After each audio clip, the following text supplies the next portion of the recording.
Anong mensahe ang kailangan marinig ng mga Capricorn mula September 8 to 14, 2024? Pwedeng nangyayari na to o mangyayari pa lang. Kung hindi man para sa inyo itong magiging reading, eh baka para sa someone na malapit sa inyo o sa someone na kakilala mo mismo. Baka may lumabas na gender mamaya, gawin nyo na lang energy, masculine at feminine energy. Pwede rin naman na huwag nyo nang pansinin yung gender. Hindi ko alam kung anong lalabas, kung positive ba o negative ang magiging reading. Depende sa kung anong mapipick up kong energy mamaya. Kung hindi mag-resonate sa inyo tong deck na to, edi i-adjust nyo na lang ang video, hanapin nyo to. Kung hindi pa rin, edi dito na. Ito ang last deck natin.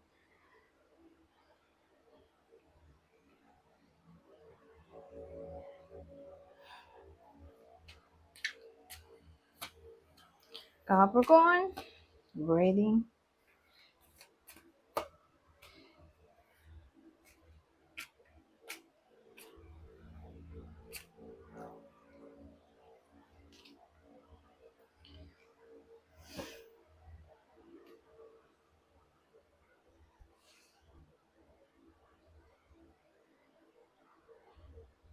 Well, ito, tatama lang to sa mga nasa third party situation. So, kung sino man yung iba sa inyo na nasa third party situation ay aalis na sa komplikadong connection na ganoon. Parang natauhan na sila. So, sa madaling salita, may separation na maaaring mangyari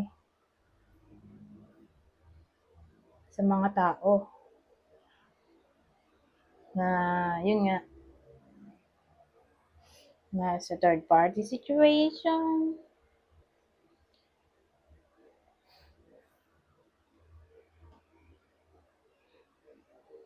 So, paano natin malalaman para sa inyo ba itong reading o hindi? Ito yung possible partner ng Capricorn.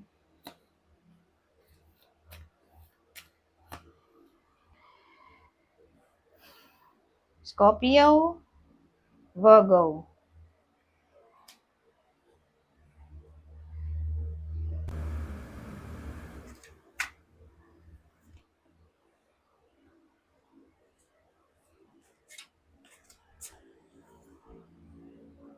So, ito maganda. Promotion para sa iba sa inyo. Increase salary. Ma-achieve yung iba sa inyo na para bang pupurihin sa kanilang galing, talent, skill, o knowledge. O pwede rin namang masusolusyonan na ng iba sa inyo kung ano man yung pinoproblema nila o poproblemahin pa lang. Ganon.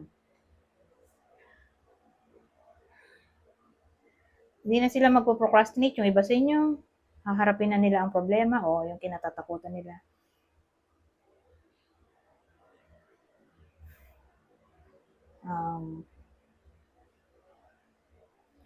Siguro mag-gain ng control yung iba sa inyo sa buhay nila kung nawala man yun. Babalik yung control.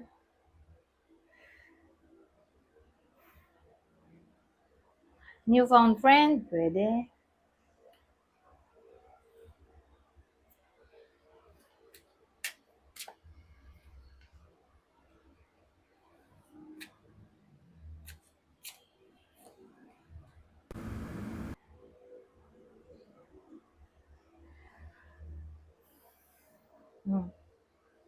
So, ano to?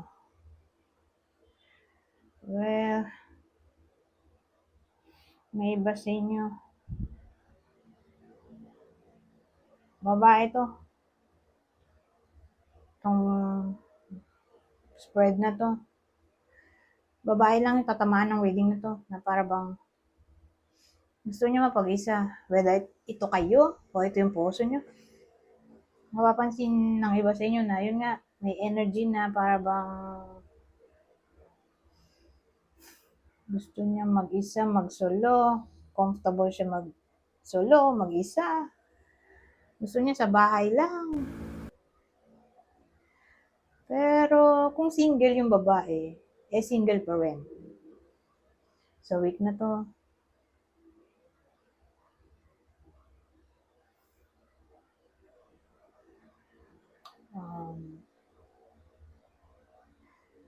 hindi niya priority ang love life. Ang priority ng babaeng to ay stability.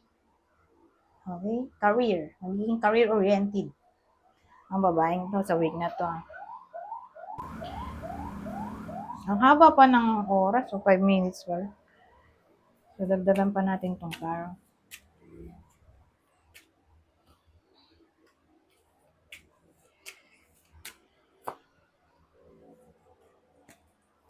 Ano kaya to?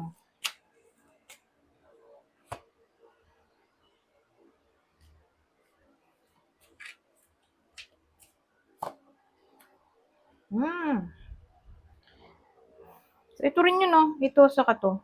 Kaya lang dito, walang gender.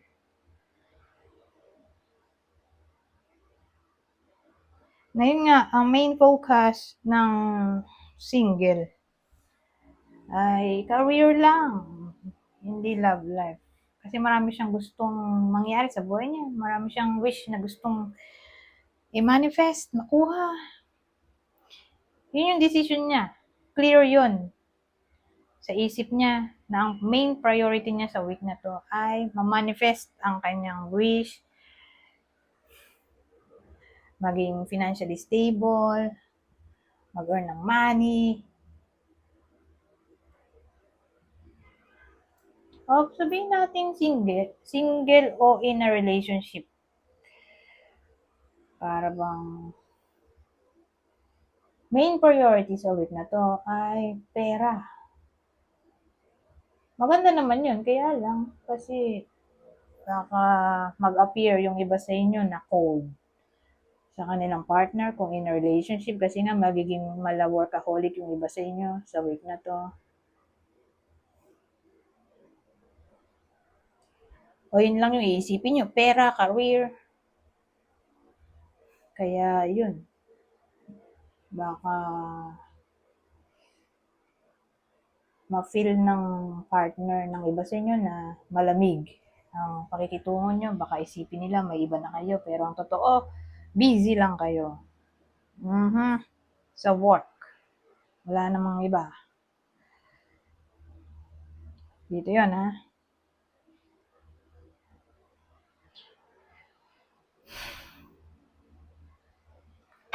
Haba pa rin yung oras, eh. Dagdagan natin. Ito.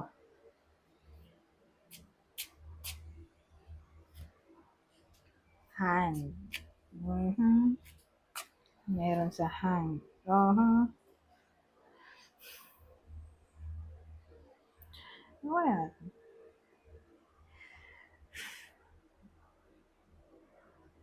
Well, ina-advise na huwag masyadong friendly sa week na to. Parang may nagbabadyang panganib. Yung newfound friend na sinasabi ko dito, parang hindi siya katiwa-tiwala. Siguro sa week na to, hindi ina-advise na magkaroon ng new friend. Huwag masyadong friendly. Parang may ma-attract yung iba sa inyo at ma-attract nila yung someone na may masamang motibo. Sabagay, di naman natin kasi malalaman basta-basta, di ba? Kung yung tao ba ay mabuti o hindi. Pero probably yung iba sa inyo makaka-attract na ng someone na dangerous o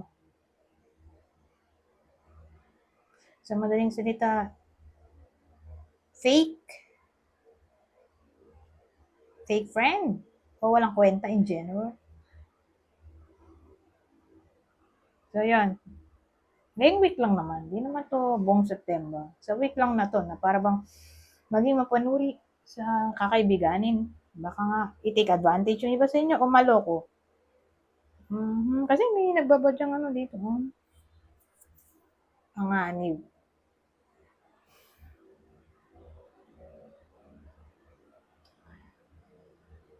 O pwede ring ano to, fake kindness. Fake kindness in a way na kaya lang pala tutulong kasi may hinahangad na kapalit. Ganon.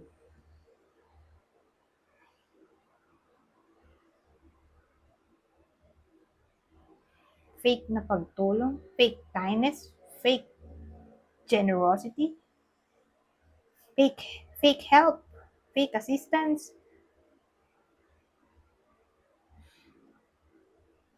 Mhm.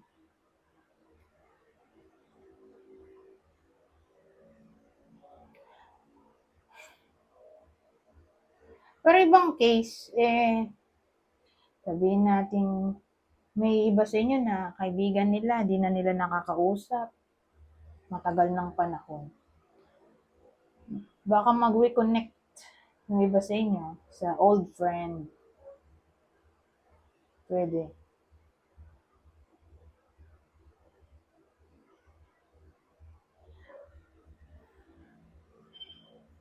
Um,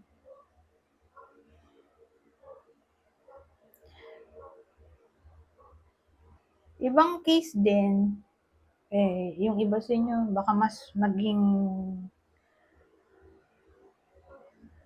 um, independent. Sabihin natin, mas gusto nyo mag-isa, mag-work. Kaysa yung may ka-team, may ka-work, may ka-team, um, ka-partner. Parang mas gusto nyo mag-work alone. Yung iba sa inyo sa week na to. Anyways, hanggang dito na lang. Goodbye. For now.